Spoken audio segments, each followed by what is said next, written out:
Hi, and good evening. Welcome to our very first class of Russian language. We're going to be tagging this class Russian Made Easy, or rather, I'll say Ruski Made Easy. I know a lot of people have challenges with learning Russian, and I will be your host. I will be doing the several series of the Russian book the Russian language course with several Russian books, and there are several topics that we'll be treating. Please, you can leave your comments below and don't hesitate to ask questions when you have them. My name is Joshua Rabi, and the Russian language is almost, I should say, is already native language for me. So I will be your major host. Welcome. Let's start. Of course, as we know, for the beginning of every language, it starts with alphabets. So let's start with the Russian alphabet. I'm not going to really stay on the Russian alphabet for so long because I'm sure that you will be able to get this with time on your own if you take some extra time to study the Russian alphabet. Just like every other alphabet, the Russian alphabet comes in a very special way, not like the English alphabet or like the Latin alphabet. And we have the Ha. Ha. It's written like the English A, and it comes in form of A. I hope you can see that. Okay, my marker is small. The producer's face. That's capital A, just like it is in the English language. A, and it has also a small a.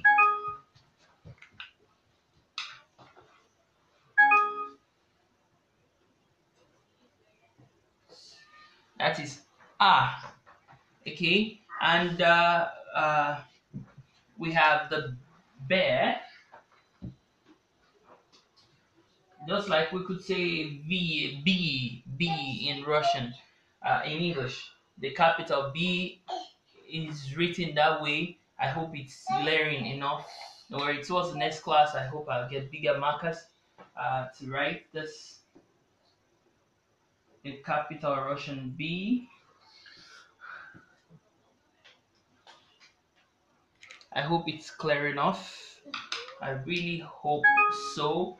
And the small b,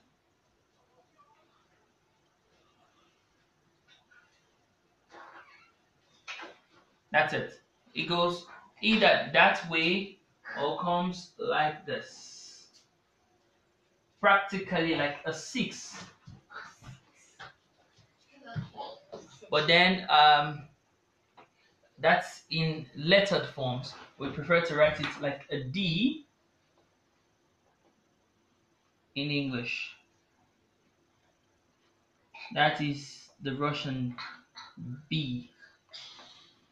I promise that in the next class I will get better markers. I would have loved that we used the book together. If you would not mind, let's see it from the book together. Uh, Please come down to the book. Okay, this is R, the capital Russian R, and it has a small R. This is bear, the capital Russian bear, and a small bear.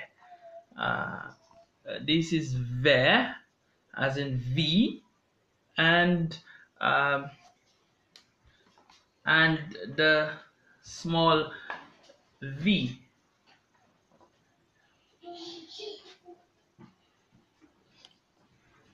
V. Uh, G, practically as in G. G. G. As you see from the book, it's capital G. That's its sound. G. Capital G and the small G. We have D, just like D in English language. It's capital D and small d. Sometimes the small d is written like G. I will write on the board.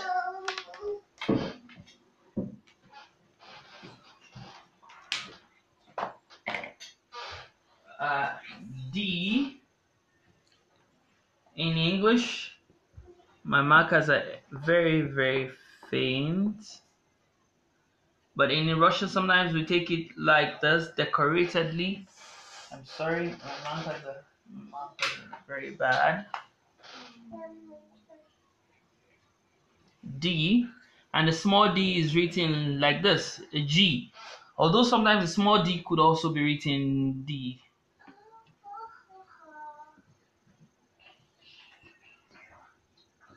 Okay.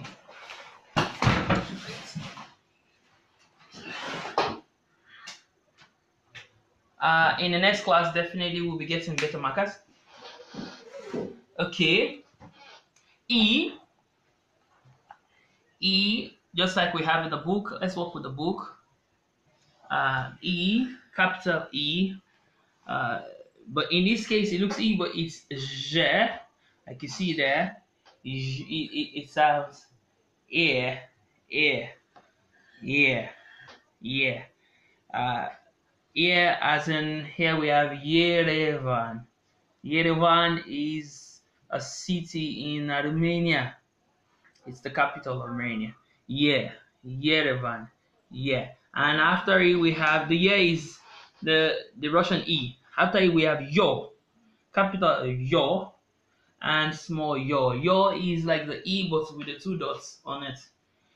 There's a very common Russian expression that says "yo my yo." Yo, you will understand what it means with time. Then "je" we have capital J and small j. In the Russian language, in the English language, it could be the D and the Z.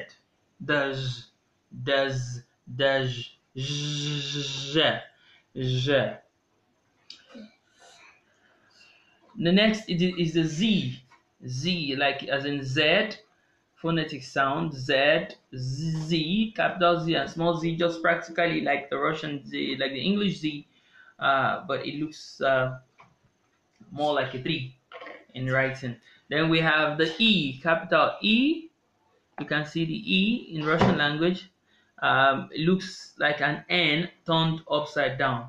E, capital E and small e. And afterwards we have another E, but here we call this E Kratsky, meaning a shorter sound, having a shorter sound of E. Okay, we don't. This is a long E and this is a short E. It could be said that way. So that's E. E Kratsky. Afterwards we have the K, just like the K, ka, pronounced ka. We have the hell, just like as in hell, l. M as in M, m, sound m, n, n, capital N. The N looks like an H in the English language, so don't mistaking that for each other. That's not an H, that's an N, and that is O. O. It could be like our O, all right, but it's O. Capital and small letter. The P, capital P, small p, capital P is like a small n in English language. That is P. P as in P, followed by R, the capital and the small letter. R is like the English P. Remember, this is Russian made easy, so this is to make you understand things compared with English language. Like the English P, but it's an R, and the Russian call it R, R. It's R, phonetic sound. That is S, but it's S. It's like C, but it's S. S sound. S. Capital and small c, capital and small t, t. It's the same t doesn't change. It's the same way it's written. Oo, oo, oo is like the Y, the English Y. It's oo, as in Ulaanbaatar. Yeah, Ulaanbaatar is the capital of Mongolia. As in Ulan-Ude is the capital of the Republic Buryatia, where we have uh, the Lake Baikal. F.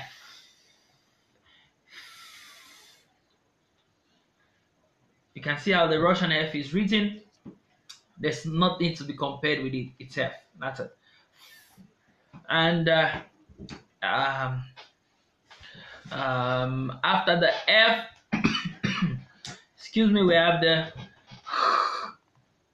This is the H sound. That's, it looks like an X in English. X as an Xmas tree, but this is not an X. This is an H sound.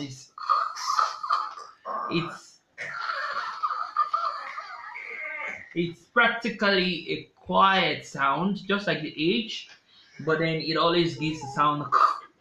It's an not an X. It's X in English, but in Russian it's ah. Okay. Afterwards we have a tse. Remember, it's not a it's different from. This is a CS sound phonetically.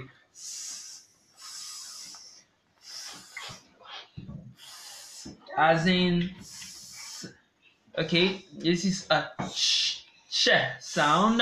These are words that are not familiar with any other language, any other alphabet in the English language or in the French language. I mean, with the Latin alphabet. This is, and this is now ch.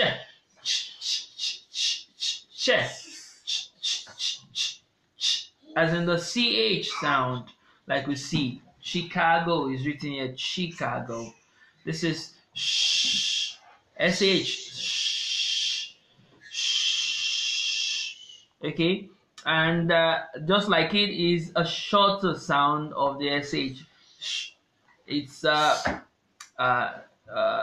with a tail behind it. It's a sh sound, but not as elaborate as the SH. And next is a quiet sound. It's called the hard mark. A hard punctuation. Tvrdy znak. Meaning, when you see this sign behind any word, it means a word. The word behind, right?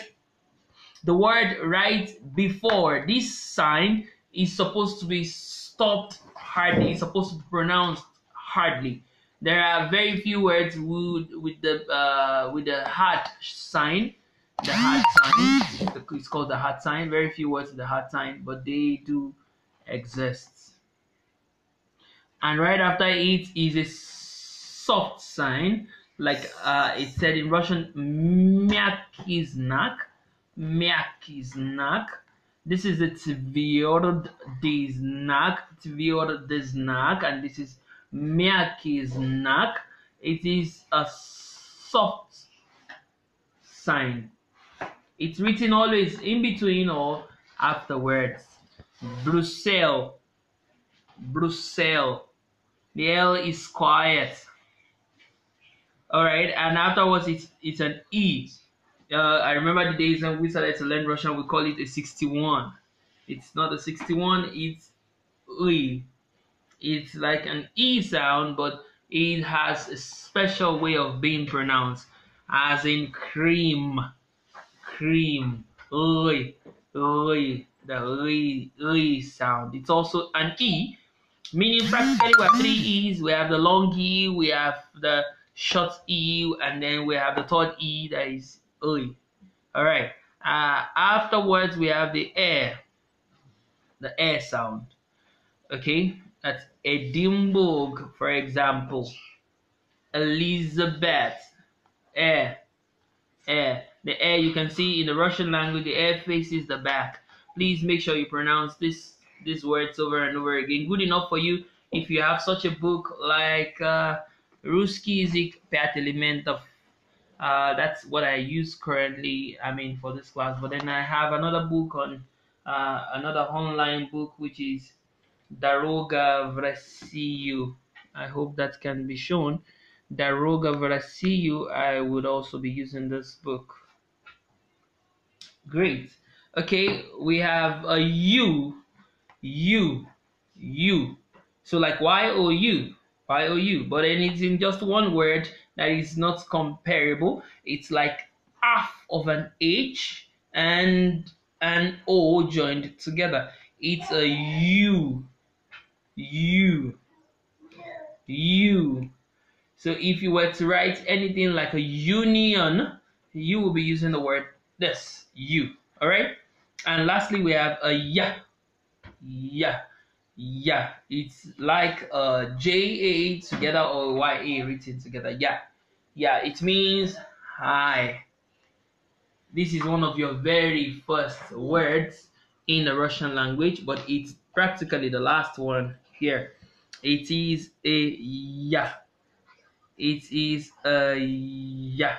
Don't forget the highlights so that you don't forget. Let me go very quickly. The ones that you may not be very conversant with is your.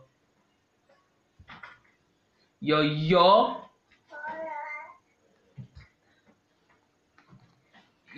might not be too conversant with your. You might not be too conversant with the je. You might not be conversant with the z. You might not be conversant with the e. The way, especially with the way it's written, the long e. You might not be conversant with the short e. And you might not be conversant with the P pair. I mean, in the way it's been written, it's not closed. The L, the F, the U, the T, and the H sound, the the ch sound, the sh sound, the sh sound. Because for the sh sound, this is softer, like I said. It's like a combination of the sh and the j together, so it makes it a bit soft. And then the hard sound, and I mean the hard mark, hard alphabet. It stands behind any word that's supposed to end hardly, and the soft alphabet or the soft mark is supposed to stand behind any word that will end softly. The ri, the hair, as in Edinburgh, a, and the u and the ya. All right, I'll start from the beginning. A, be, ve, ge, de, e, yo, je, z, i, kratki, k, k, l, m, n, o, p, r, s, t, u, f, h, s, ch, sh, sh. Tvrdi znak, mjaki znak, I, ye, you, and ya. All right, beautiful. I wanted to take a lesson one from both sides, but before I do that, let's see what exactly the other book speaks about, still under the alphabet. On class one, it says after the alphabet, it's necessary for us to listen. A, O, U, A.